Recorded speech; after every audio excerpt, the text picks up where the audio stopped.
Queens family fell on hard times and went from middle class to homeless simply overnight. Okay, they're looking for a helping hand, not a handout, but they say the city's homeless shelter system keeps giving them the runaround. Here's Lisa Evers with the exclusive story. This room, with old blankets tacked up to cover the windows, is home to a teenage girl and her parents, Carla and Tim Winterhalter.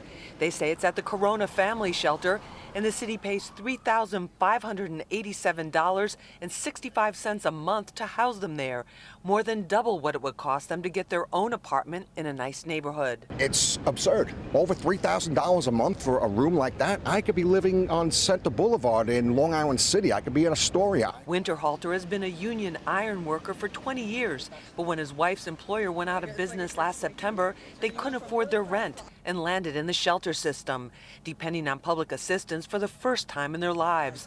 Carla Winterhalter's trying to be strong for her daughter, but it's not easy. The safety of the whole situation is questionable. You hear people outside fighting in the hallways.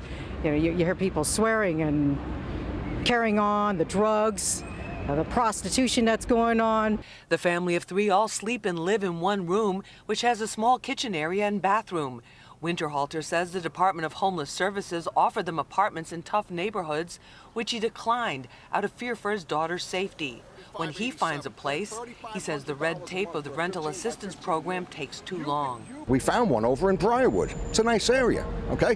It's simple commute for my daughter to go to school, about a half hour. And they're just stalling us around. The problem is, when you get stalled around, these places go like hotcakes. And how much was the rent for the apartment you found in Briarwood? $1,550 a month plus gas and electric.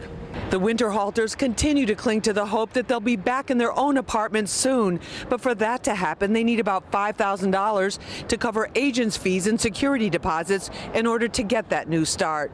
In Corona, I'm Lisa Evers, Fox 5 News.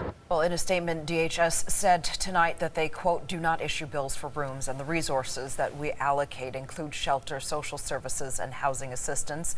We work closely with all of our families with the goal of helping them to find permanent housing.